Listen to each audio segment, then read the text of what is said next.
The rays of the afternoon sun passed through the colored stained glass windows of the mansion's main hall, illuminating the environment with golden and orange hues. The place was filled with elegant people who chatted animatedly between glasses of champagne and small canapes served by impeccably dressed waiters. In a corner of the spacious hall, Michael observed the movement of guests with a discreet smile on his lips. His brown eyes, attentive and perceptive, revealed a man who had built his own real estate empire from nothing. Tall, with broad shoulders and angular face, he exuded confidence in every movement, but carried in his gaze a loneliness that all his money couldn't fill. The charity party to raise funds for underprivileged children had been his idea, but now he felt slightly out of place among so many people. These parties always seem too artificial to me. Everyone smiling and pretending they care, when in fact they're just here to be seen, he thought, while twirling the glass between his fingers.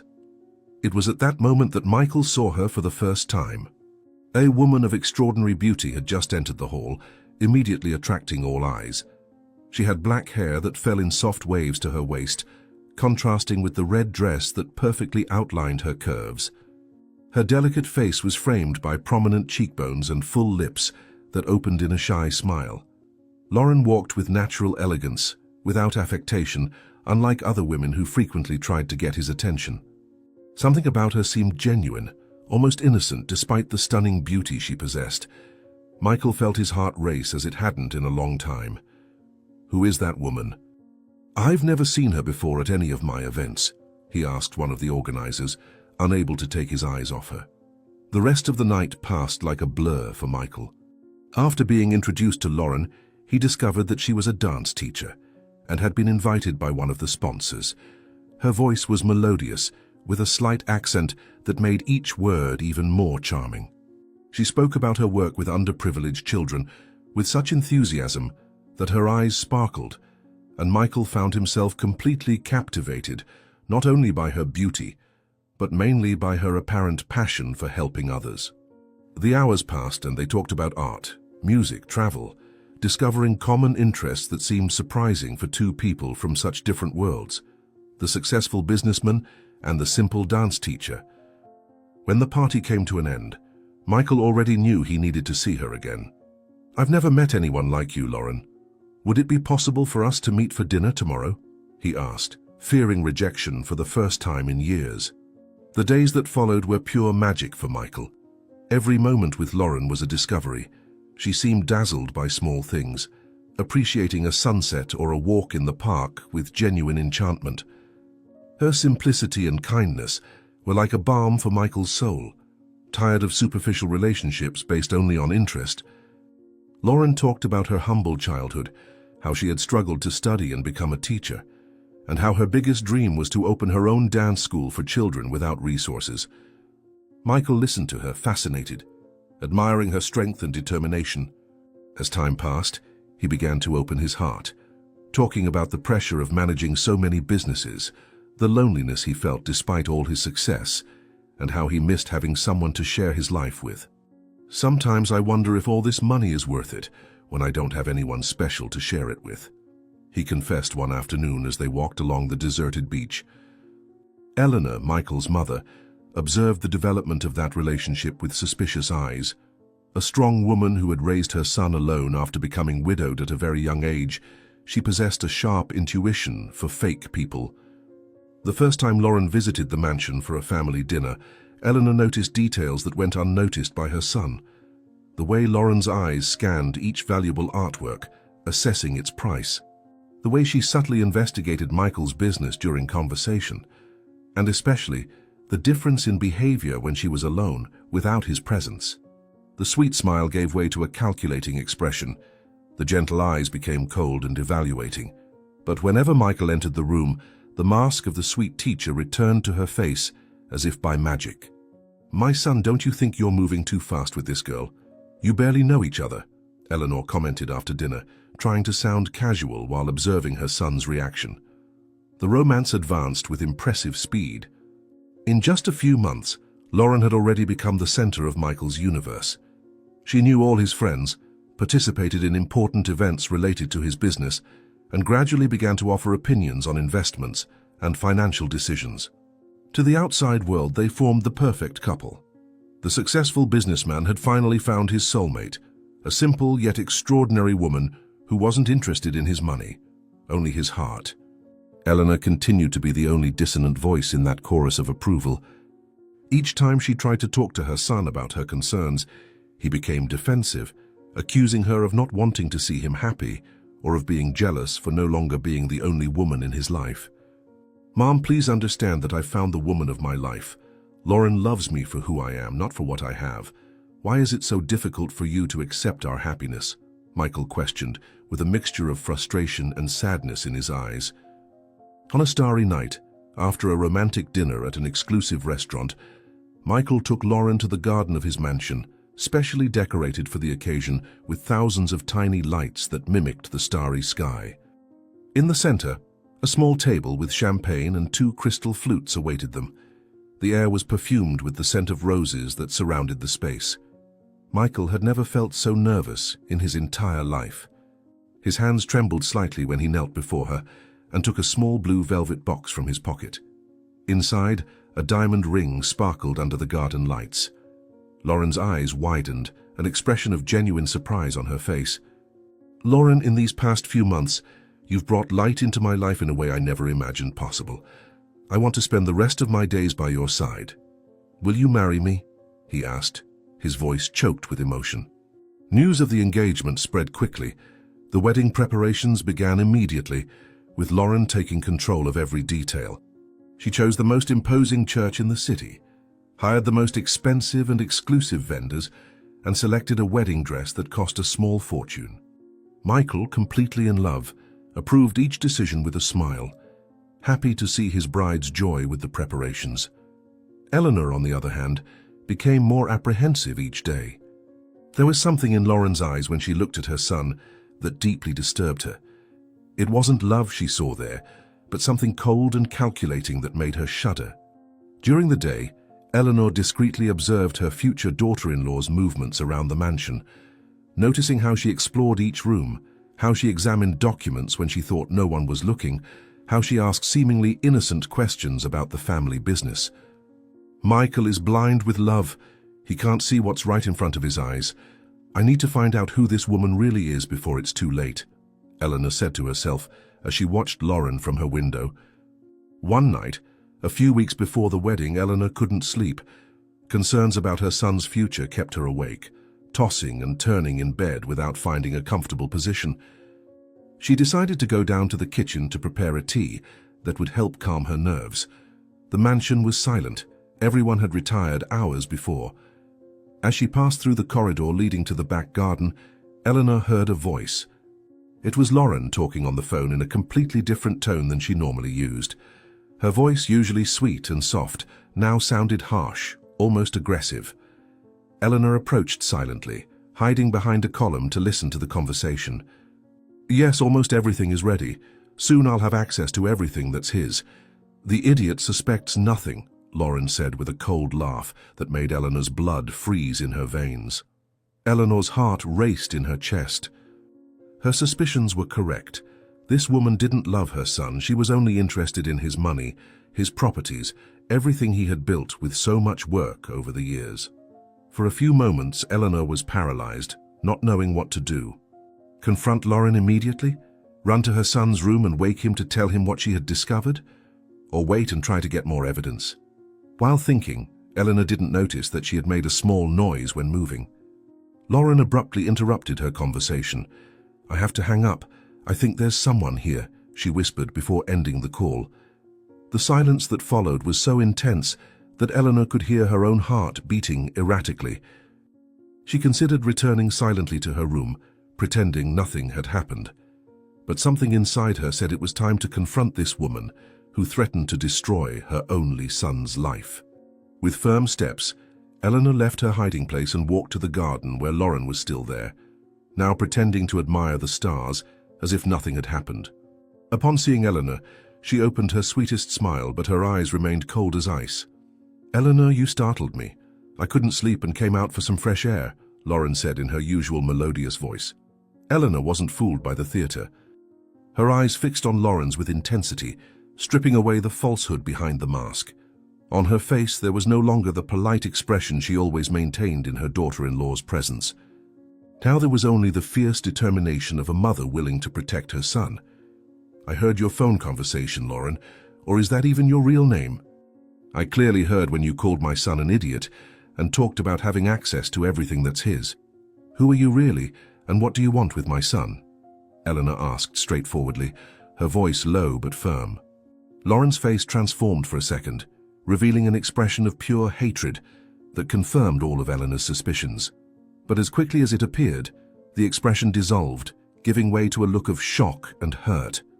Tears began to spring from her eyes, running down her delicate face in a display of sadness that would seem genuine to any less attentive observer. "How can you say something like that? You heard wrong. I was talking to my friend about a surprise I'm preparing for Michael, something special for after the wedding, and I said he doesn't suspect anything because it's a surprise." Lauren answered between sobs, bringing her hands to her face in a dramatic gesture. Eleanor remained impassive in the face of the theater. Years of experience with fake people had made her immune to emotional manipulations like that one.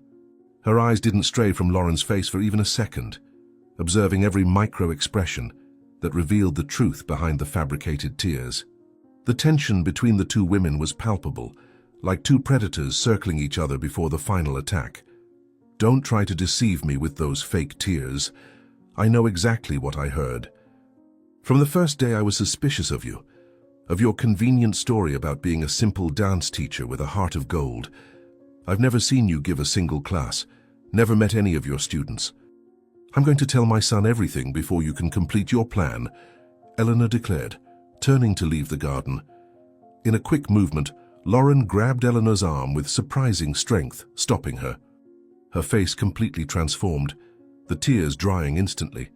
The sweet smile was replaced by a cruel one, the once teary eyes now shining with malice. It was as if a mask had fallen, revealing the true face that had been hiding behind the facade of docility. "He will never believe you, you foolish old woman. Do you really think your son will listen to your unfounded suspicions? I have him exactly where I want him, eating out of the palm of my hand. If you say anything to him, I'll make Michael choose between us. Who do you think he'll choose, old woman?" Lauren threatened with a cutting voice, her face inches from Eleanor's. The morning after the confrontation in the garden brought a silent and relentless determination to Eleanor. She observed from her bedroom window as Michael and Lauren had breakfast on the porch, laughing and exchanging caresses as if nothing had happened. The bride's mask was perfectly in place again. Sweet eyes, gentle smile, delicate gestures. Eleanor clenched her fists tightly. After the threat the night before, she knew she couldn't directly confront her son. He was completely bewitched, and any accusation without concrete evidence would only push him further away. She needed professional help, someone who could discover the truth about Lauren before it was too late. "My son is walking into a trap with his eyes blindfolded by love. I cannot allow this woman to destroy everything he has built," Eleanor murmured to herself, feeling the weight of responsibility on her shoulders. The detective's office was in a discreet building in the commercial center of the city. Eleanor had arrived there after informing Michael that she would spend the day shopping with friends. The dimly lit corridor led to a simple door with a worn metal plaque that read only "Private Investigations." She hesitated for a moment, her hand suspended in the air before knocking. She had never imagined that one day she would need to resort to services like that. She had always been a woman who solved her problems head-on, with honesty. But the circumstances were extreme. Taking a deep breath, she knocked 3 times on the door and waited. The deep voice that responded from inside, asking her to enter, gave Eleanor a strange sense of relief. The office was small and functional. A dark wooden desk, a few chairs, metal filing cabinets, and a computer that seemed to undergo frequent upgrades. The man who stood up to receive her had graying hair and attentive eyes that seemed to catalogue every detail of her appearance. "Please, have a seat. My name is Frank. How can I help you?" he asked in a calm voice, indicating the chair in front of his desk. "I see a lot of concern in your eyes, ma'am." Eleanor sat down, her hands nervously gripping the strap of her purse. Where to begin? How to explain that her maternal instinct screamed that there was something deeply wrong with the woman her son was about to marry? Perhaps she would sound like a possessive mother, unable to see her son happy with another woman. She took a deep breath and decided to get straight to the point, without mincing words or hesitations. "I have only weeks until my son's wedding to prove that his bride is a fraud," Eleanor began, surprising herself with the firmness in her voice. "My son is a successful businessman, and this woman appeared out of nowhere a few months ago. She presents herself as a dance teacher, but I've never seen her teach a single class.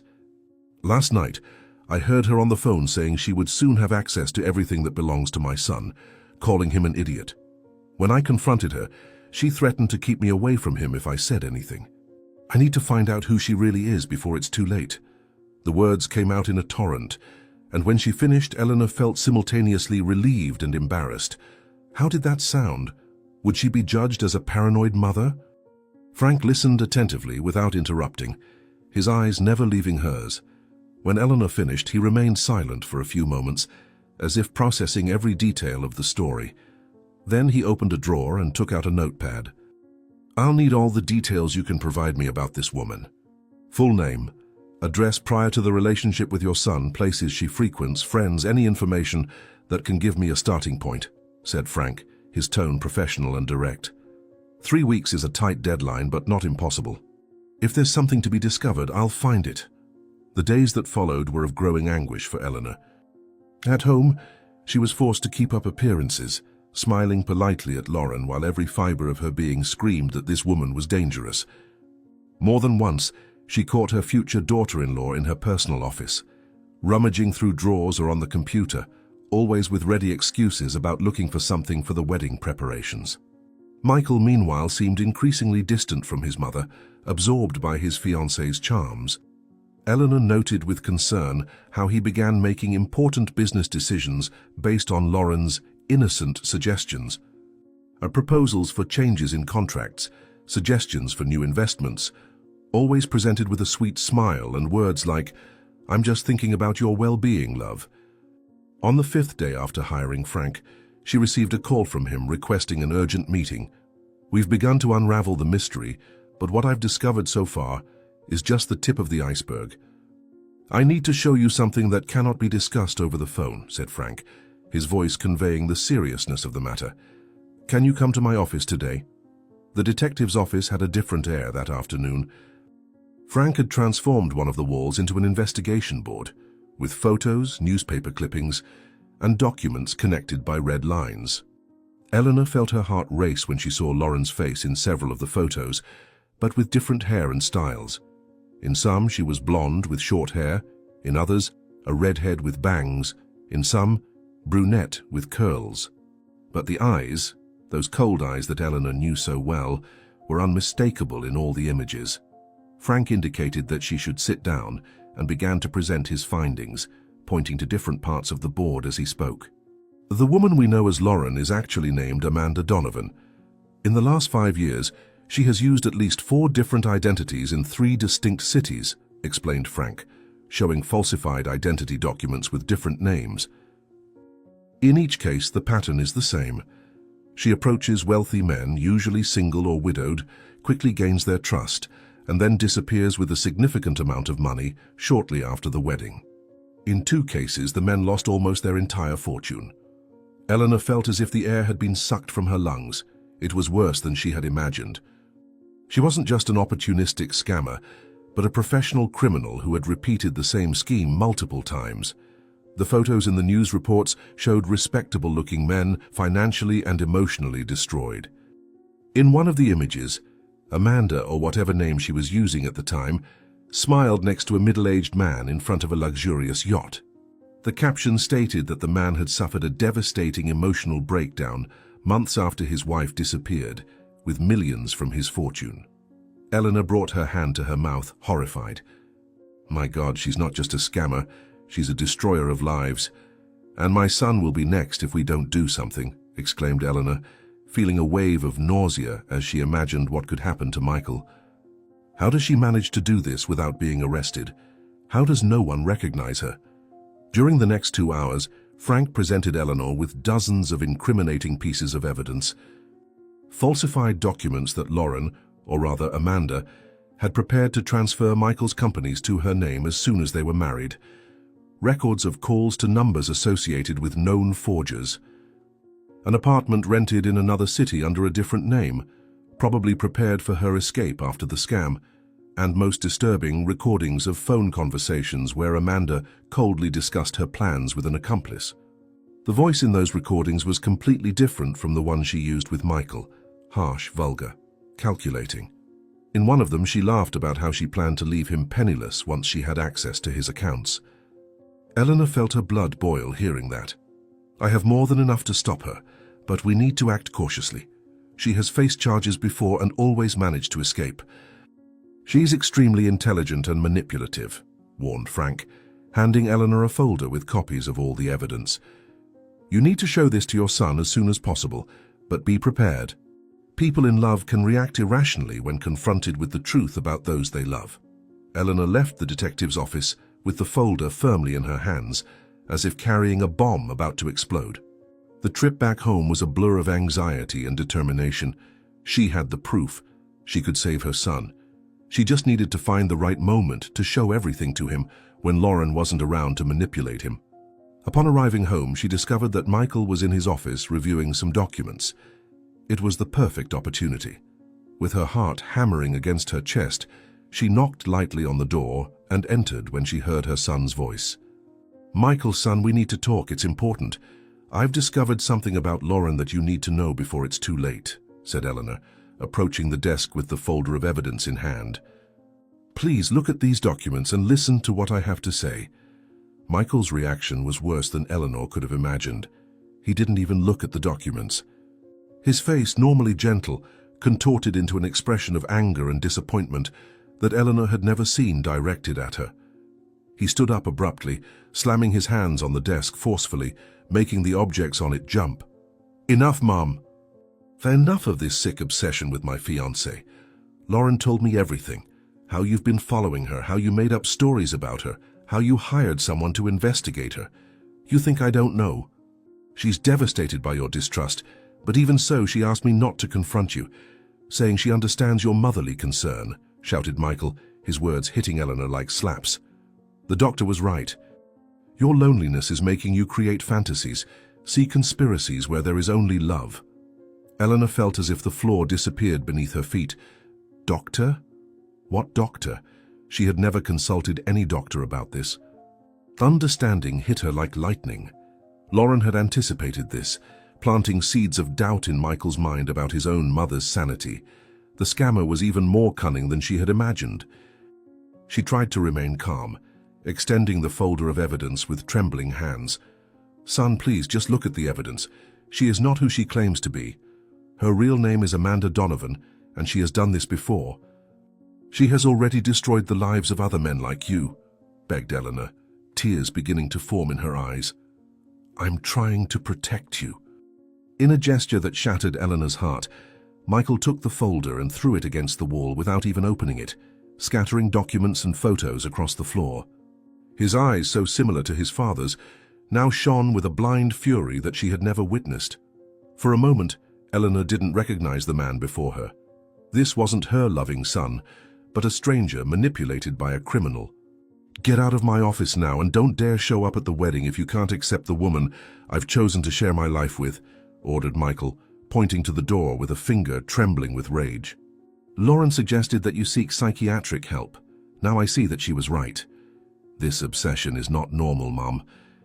The days that followed were a nightmare for Eleanor. Michael had refused to speak to her since the confrontation in the office, even avoiding family meals. Lauren, on the other hand, seemed to flourish with the situation, moving through the mansion with growing confidence, as if she already owned the place. One afternoon, she passed Eleanor in the hallway and whispered with a malicious smile, "I warned you he would choose me." The comment sent a chill down Eleanor's spine.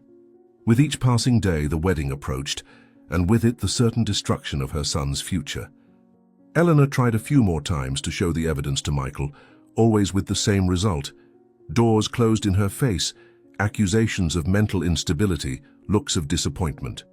Frank continued to collect evidence, but time was running out. On the eve of the wedding, Eleanor felt defeated like never before. How can I save him when he refuses to see the danger? How can I compete with someone so manipulative?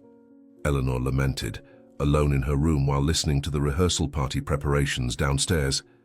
The wedding rehearsal party was taking place in the mansion's garden, illuminated by hundreds of decorative lights. Eleanor watched from her bedroom window as her son smiled, embracing his future wife, both receiving congratulations from the guests. He looked so happy, so innocent. The pain in Eleanor's chest intensified. It was a pain that had started weeks earlier, when she discovered the truth about Lauren, but which now seemed unbearable. Breathing became increasingly difficult. Cold sweat covered her forehead. Eleanor tried to reach for the phone to call for help, but her limbs felt too heavy. The last thing she saw before losing consciousness was her son's face through the window, smiling at the woman who would destroy his life. "Michael, my son," were her last words before darkness completely enveloped her. The sound of sirens cut through the night, abruptly interrupting the rehearsal party. Paramedics rushed to Eleanor's room, where a maid had found her unconscious on the floor. Michael, in panic, followed them, all the anger of recent days instantly dissipating in the face of fear of losing his mother. The diagnosis at the hospital was clear and frightening: heart attack caused by extreme stress. Eleanor was taken directly to the intensive care unit, her condition considered serious.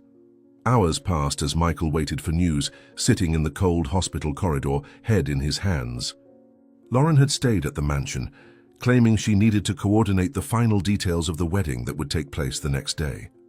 Alone with his thoughts, Michael began to reflect on the past weeks, on the change in his mother's behavior, always so strong and balanced, and on the accusations she had made against Lauren. What if she was telling the truth?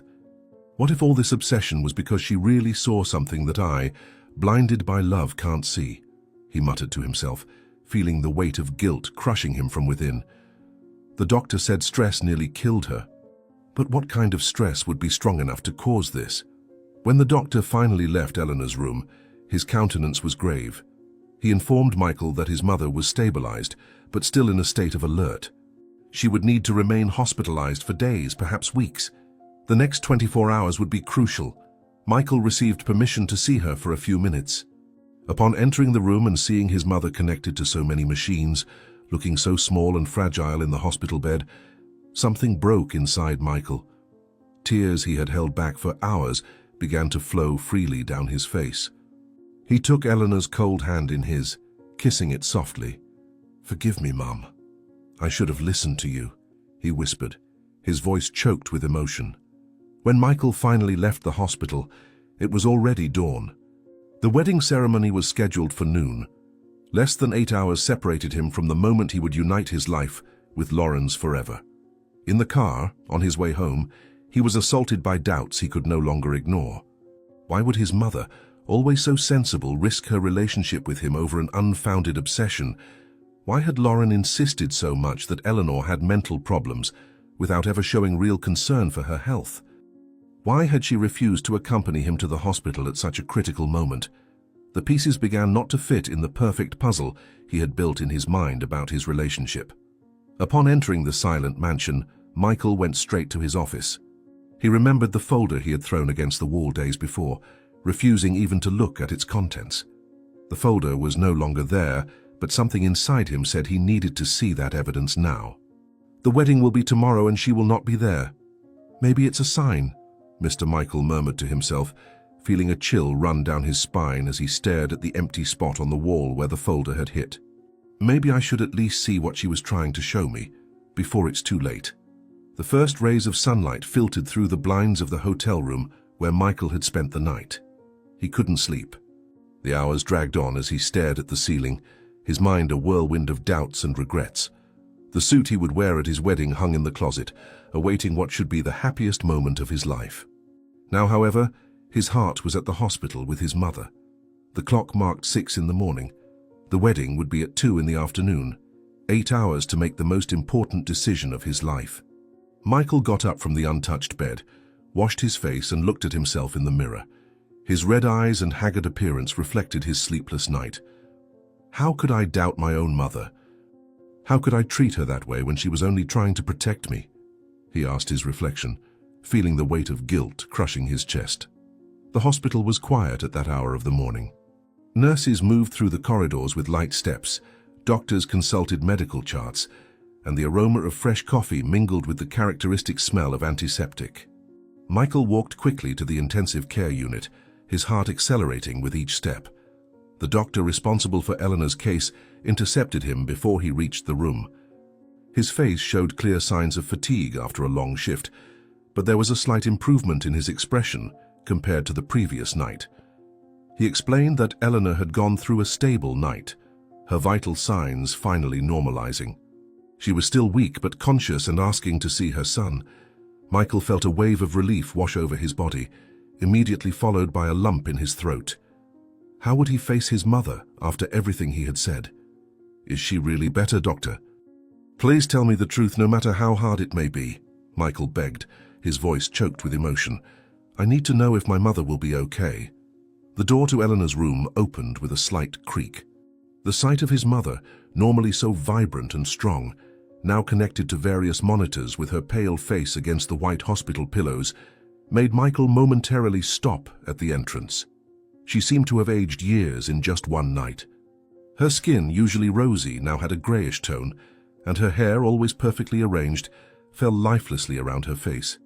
Upon seeing her son, however, Eleanor's eyes came to life. A weak smile formed on her dry lips. Michael quickly approached, taking her hand in his. Words seemed inadequate, insufficient to express his regret. How could he ask forgiveness from the person he loved most in the world, whom he had treated with such cruelty? Silent tears ran down his face as he tried to find words. Mom, forgive me. I was so blind, so stubborn. I should have trusted you from the beginning, Michael finally managed to say, his voice almost a whisper. I almost lost you without having the chance to apologize. I would never forgive myself. Eleanor weakly squeezed her son's hand, making a visible effort to speak. Her voice came out hoarse, almost inaudible, forcing Michael to lean in to hear. Son, there's still time. The wedding, it cannot happen. She is not who you think. Eleanor struggled to form each word, the heart monitor beside the bed registering her growing agitation. Before it's too late, see this. With trembling hands, Eleanor removed a small object from under her pillow, a black flash drive. Michael looked at it without initially understanding, but then comprehension appeared in his eyes. That's where the evidence he had refused to see before was stored. Probably, his mother had asked Frank to bring a digital copy of all the evidence, fearing that Lauren had destroyed what was thrown in his office. Eleanor placed the device in Michael's palm, closing his fingers over it with surprising intensity for someone in her condition. Promise you'll watch it, all the content, before the wedding. Please, son, Eleanor begged, her eyes fixed on his. It's the only thing I ask of you. Afterward, do what your heart tells you. The flash drive seemed to weigh a ton in Michael's hand as he left the hospital. The midday sun was strong, contrasting with the emotional storm forming inside him. Lauren's call came as he entered his car. Her melodious voice sounded excited as she detailed the final preparations for the ceremony, asking if he was already on his way to the church to get ready. Michael responded vaguely, unable to reconcile the sweet voice he was hearing with the suspicions now growing in his mind. He told her he needed to resolve one last business matter and that he would meet her at the church for the ceremony. The lie came easily to his lips, surprising him. He had never lied to Lauren before. She hesitated for a moment before accepting his explanation, mentioning that she would be busy with her own preparations and with the bachelorette party her friends had organized for the last hour. I can hardly wait to become your wife, my love. In a few hours, I'll officially be Mrs. Wilson, Lauren sang before hanging up. Have you checked if the documents I prepared are signed, those for transferring the properties to our joint name? Instead of returning to the hotel where he had spent the night, Michael drove to another, less-known one, where he wouldn't be recognized. He needed absolute privacy for what he was about to do. He registered under a false name and paid in cash, ignoring the curious look from the receptionist at his clearly disturbed state. Once in the room, he locked the door, closed the curtains, and sat on the edge of the bed. The flash drive seemed to burn in his hand. Part of him still resisted. What if his mother was wrong? What if it was all a terrible misunderstanding? But the image of Eleanor fragile in that hospital bed, silenced these doubts.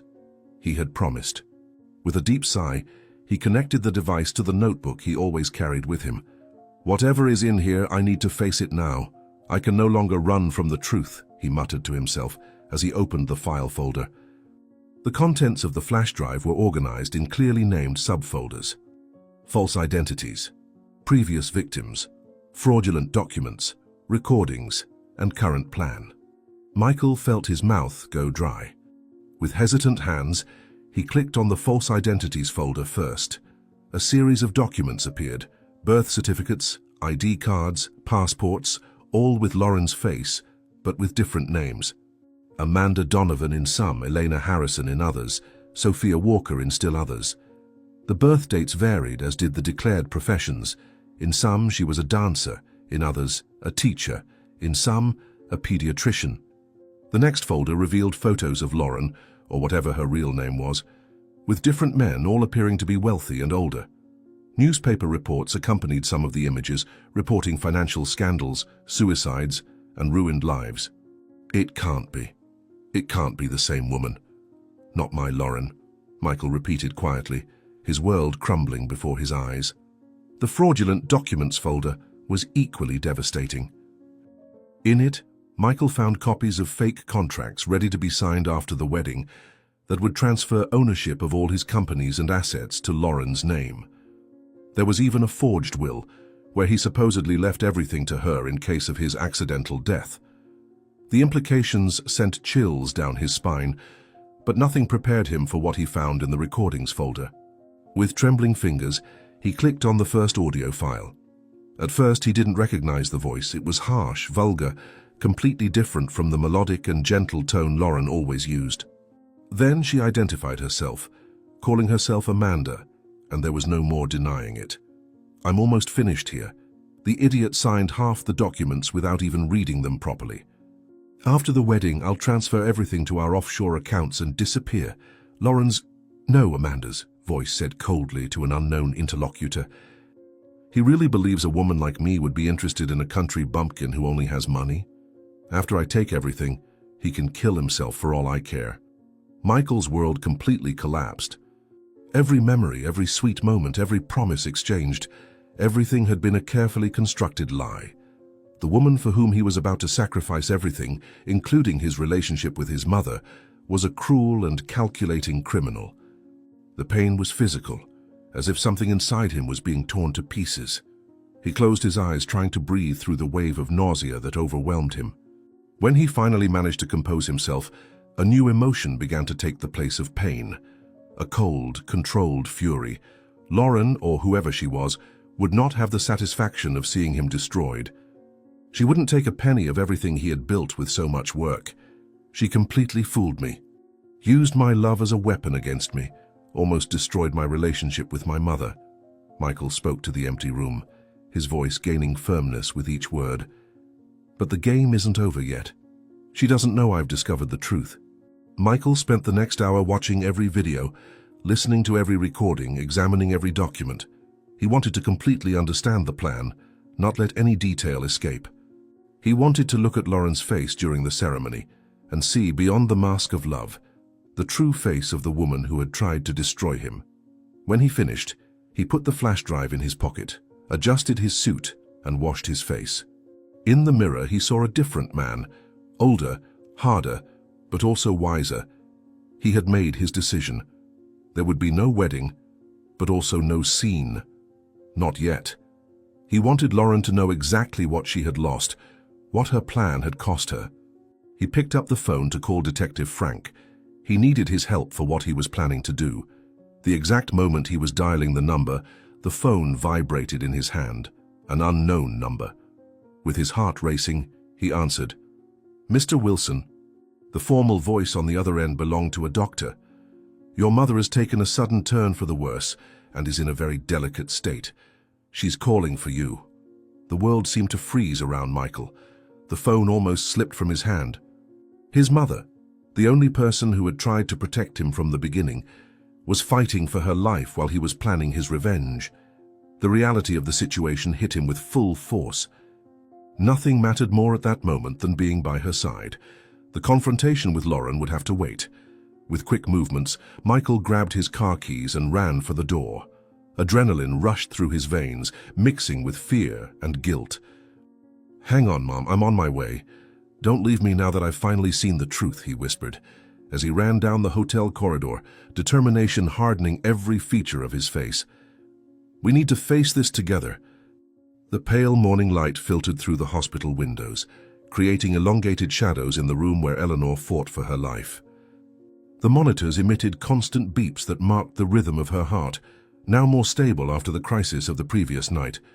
Michael hadn't left his mother's side since he arrived running, responding to the desperate call.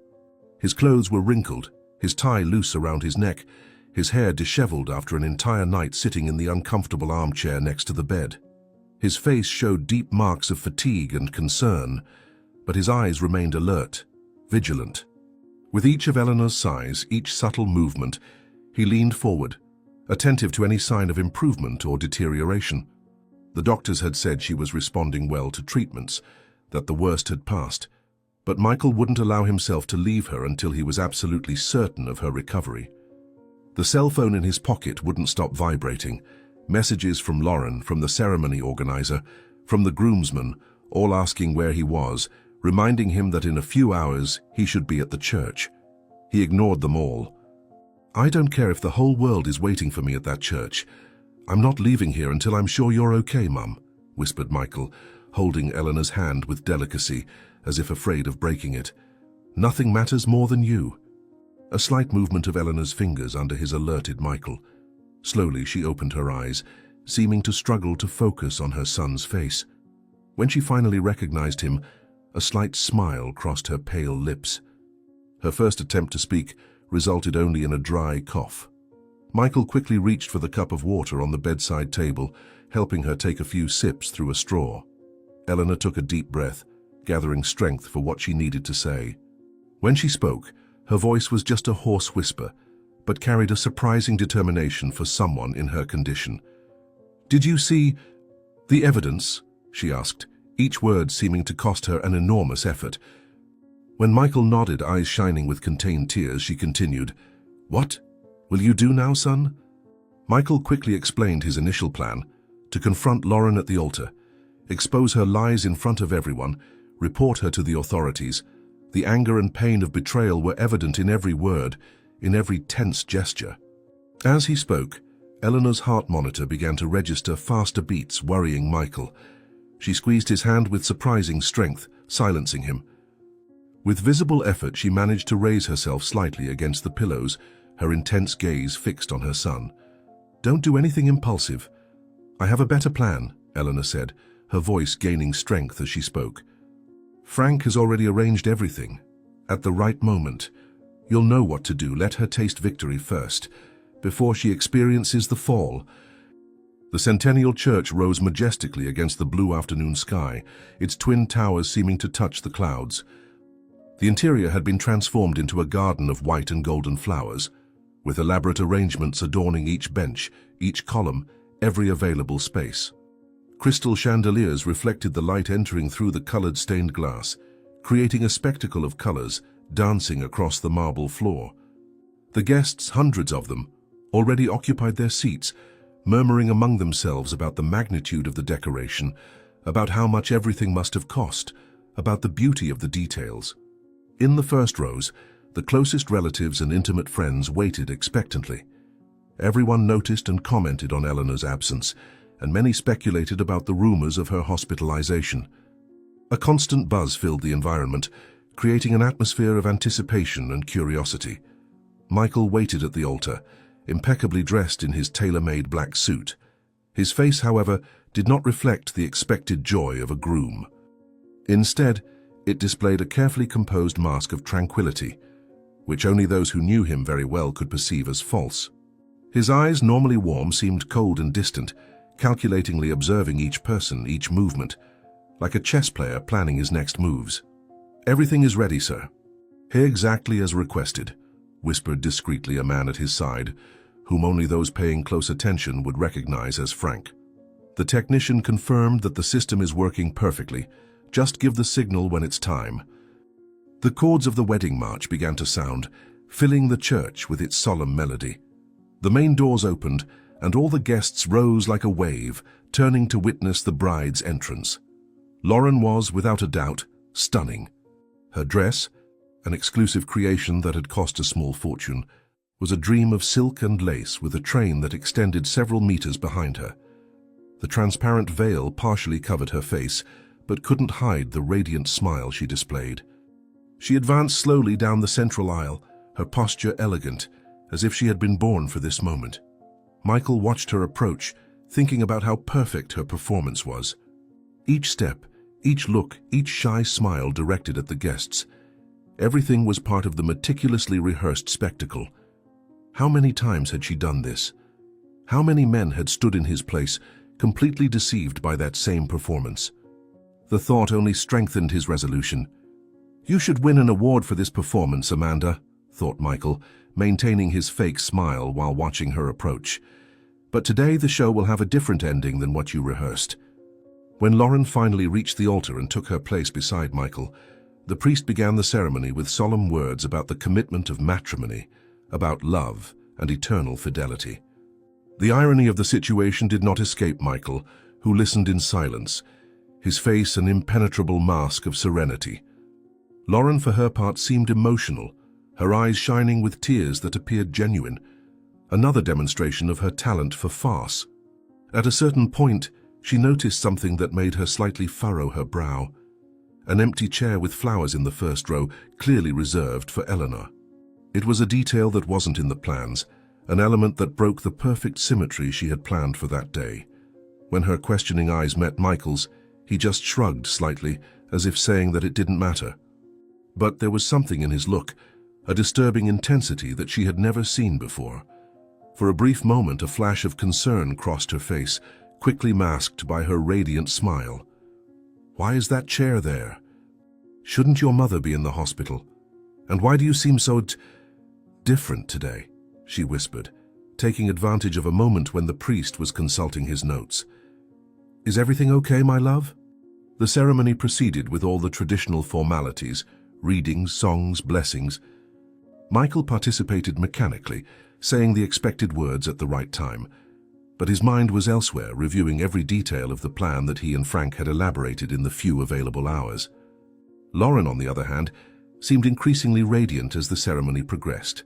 The smile on her face grew like that of a child about to open a much-desired present. And it was not without reason. In a few hours, according to the documents that Michael had naively signed, she would have access to an incalculable fortune. The crucial moment finally arrived.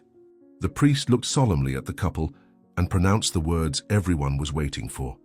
"Michael Wilson, do you take Lauren Taylor as your lawful wife to love her and respect her in sickness and in health, in wealth and in poverty, until death do you part?" An expectant silence took over the church. All eyes fixed on Michael, awaiting the traditional yes that would seal the union.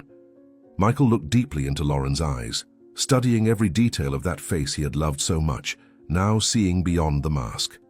Then he slowly turned to the guests, scanning the rows of familiar and unknown faces witnessing that moment. His gaze lingered for a moment on the empty chair decorated with flowers, symbolizing his mother's presence. When he finally faced Lauren again, his face had transformed. There was no longer a mask of serenity, but an expression of cold determination that made Lauren take a small step back, instinctively. "I do not take you as my wife." Michael's voice thundered through the church, clear and firm without a trace of hesitation. A collective gasp ran through the assembly. The priest, completely disconcerted, dropped his prayer book. The best men and bridesmaids exchanged looks of shock and confusion. Lauren, for a moment, seemed genuinely stunned, as if unable to process what she had just heard. Her face visibly paled under her perfect makeup, and her hands, which held the bouquet, began to tremble. Quickly, however, she regained her composure, assuming an expression of loving concern. She approached Michael, gently touching his arm, while casting reassuring glances at the astonished guests. "Michael, you're nervous. Breathe," she said in a low voice, but audible enough for the first rows to hear, her tone maternal and understanding. "It's normal to feel anxiety at this moment, We can take a small break if you need it." Michael removed her hand from his arm with a deliberately slow movement. His face showed no anger or pain, just a calculated coldness that was much more disturbing. For a moment, Lauren's eyes registered a flash of genuine fear. She had never seen him like this, completely impassive, impossible to manipulate. It had always been so easy to wrap him up with tears or smiles, so simple to make him see only what she wanted him to see. Now, however, it was as if she was standing before a stranger, someone completely immune to her tricks. The murmuring in the church increased. Some guests were already getting up, confused about what was happening. "I have something to show everyone present," announced Michael, his voice perfectly controlled, projecting to reach even the guests in the last rows. With an almost imperceptible gesture to Frank, who waited discreetly in a corner, Michael gave the signal. A silent mechanism was activated, and slowly a screen descended from the ceiling behind the altar, causing more surprised exclamations among the guests. Lauren observed everything with growing dread, a horrible understanding beginning to form in her mind. It wasn't possible. It couldn't be. He didn't know anything, she was sure. She had been so careful, so meticulous. She had neutralized the only person who suspected her, his mother. How could he know? What was on that screen that made her feel an icy chill running down her spine? "Michael, what is this? What are you doing?" asked Lauren, her voice losing its usual sweetness, a tone of desperation insinuating itself behind the facade. This wasn't part of our plans for the wedding. The white screen now dominated the background of the altar, larger than many of those present had imagined, clearly prepared in advance for this moment. A projector hidden in the church ceiling awaited the command to start.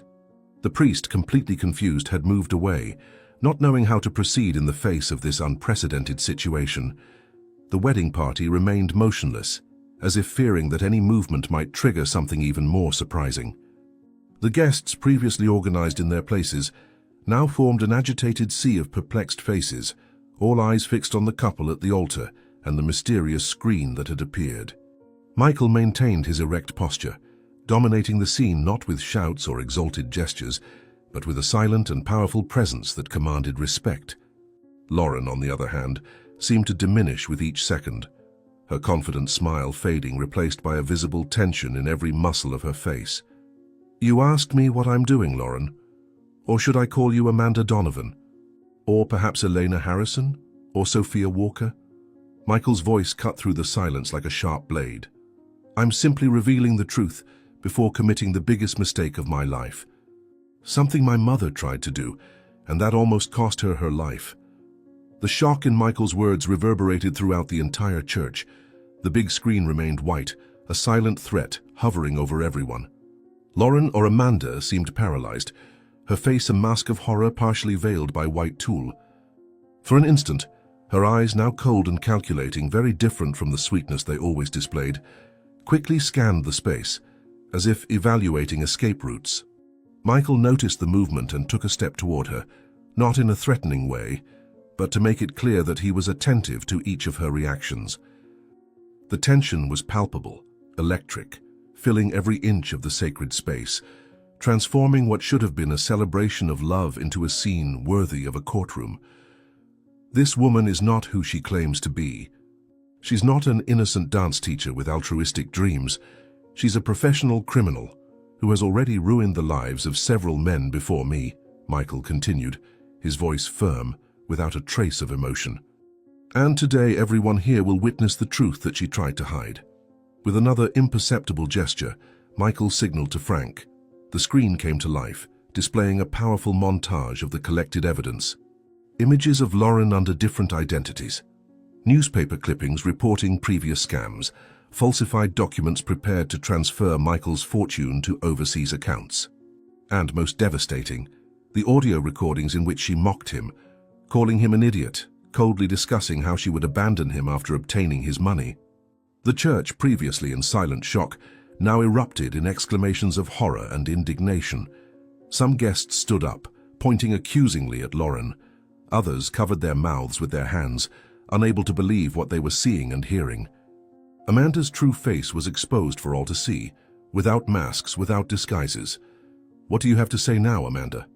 Will you still deny it? Will you still try to convince me that my mother, who almost died trying to protect me, was imagining things? Asked Michael, his gaze fixed on her eyes, where the sweetness had completely disappeared, replaced by pure and intense hatred.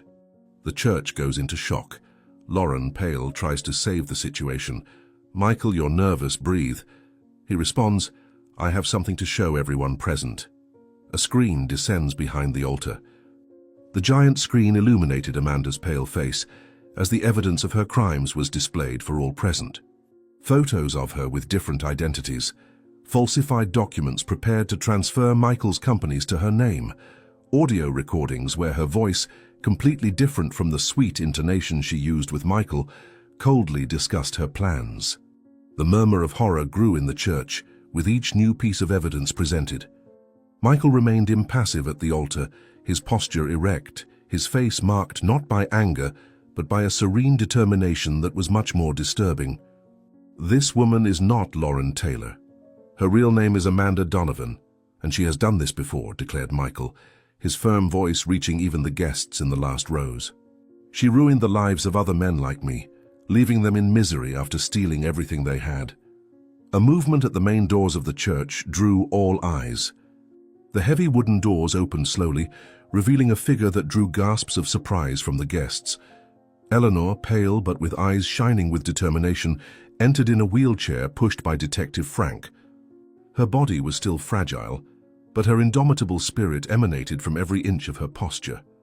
Upon seeing his mother, Michael's eyes softened for a moment, the only demonstration of emotion he allowed himself during that confrontation. I couldn't miss this moment, said Eleanor with a weak smile of triumph, her voice low but audible in the sepulchral silence that had taken over the church. Amanda looked around like a cornered animal, her eyes now cold and calculating, frantically evaluating possible escape routes. The sweet smile she always wore had completely disappeared, replaced by a hard expression that revealed her true nature. When she tried to walk to the side aisle, she was blocked by indignant guests who stood up, forming a human barrier. Her face contorted into a mask of fury that shocked even those who had already understood her farce. How dare you judge me? You know nothing about me, about my life, she shouted, her voice completely losing its artificial sweetness, revealing a harsh accent she had never demonstrated before.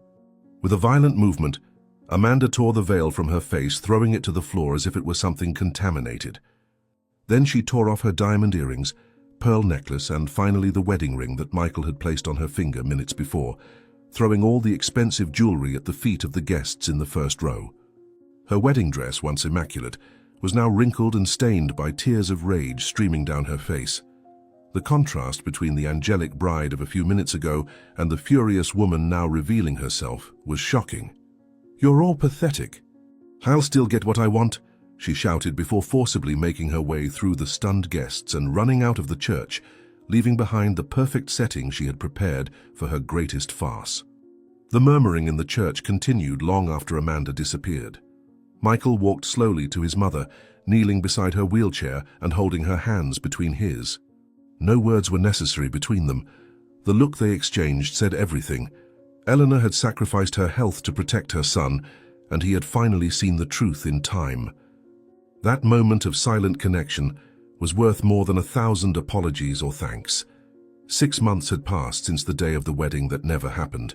The veranda of the Wilson mansion was bathed in the golden light of sunset. Eleanor, completely recovered, her eyes once again bright and full of life, raised a champagne glass in a toast.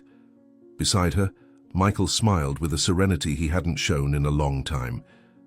The marks of betrayal were still there, hidden beneath the surface. But each day brought a little more healing.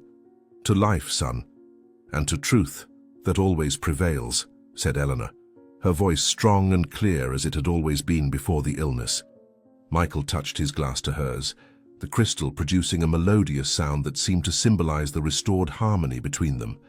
Then he put his arm around his mother's shoulders, embracing her with affection and gratitude. You saved me, Mom. I'll never doubt you again, he replied, knowing that those simple words carried the weight of a promise he would never break. In a poor, decaying neighborhood, far from the luxurious Wilson mansion, Amanda slowly climbed the worn stairs of a decrepit building, carrying heavy bags of cheap groceries. Her hair, once perfectly styled by expensive professionals, was now disheveled and lifeless. Her face, previously always impeccably made up, now showed deep dark circles and expression lines that stress and bitterness had prematurely etched. Her clothes, once exclusive and very expensive, were now simple and worn pieces, very different from the designer dresses she used to wear. The tiny, dirty apartment she called home was a shocking contrast to the mansion she had almost conquered. Peeling walls, old furniture, a smell of mold that never completely disappeared. Amanda placed the bags on the cracked table and opened the nearly empty refrigerator, finding only a piece of stale bread. Sighing, she picked up a crumpled newspaper that was on the counter. The smaller headline in the corner of the page caught her attention. "Luxury scammer now works as a cleaner to survive." Below, a photo of her, blurry but recognizable, leaving a hotel where she now cleaned bathrooms to pay the bills. The phone rang, interrupting her bitter thoughts. It was a debt collection call, the third one that week. As silent tears streamed down her face, Amanda looked at a torn photo she kept attached to the refrigerator door, with a broken magnet. Michael smiling in front of his mansion, an image she had cut out from a society magazine months before. "I had everything, and now I have nothing," she whispered to the empty apartment, her voice echoing off the bare walls like a constant reminder of everything she had lost. The final scene divides into two contrasting images. On one side, Michael and Eleanor sitting at the luxurious dining table, surrounded by true friends, all laughing and celebrating life with genuine joy. On the other side, Amanda lying on a thin mattress on the floor of her decrepit apartment, curled up under a thin blanket, alone and abandoned. The sound of dripping marked the rhythm of the rain falling outside, seeping through the poorly maintained ceiling. Her face, even in sleep, maintained a bitter expression, the end result of a life built on lies and betrayals. It was exactly the opposite of the luxurious life she so coveted, the perfect poetic justice for someone who had caused so much suffering to others. In the world of contrasts that life presented, truth had finally found its place, restoring order to a world temporarily turned upside down by excessive ambition and deception. Did you like Michael and Eleanor's story? Then subscribe to the channel, leave your like and comment where you're watching from. Oh, and there's one more story waiting for you right here on the screen. Click there, and I'll be waiting for you.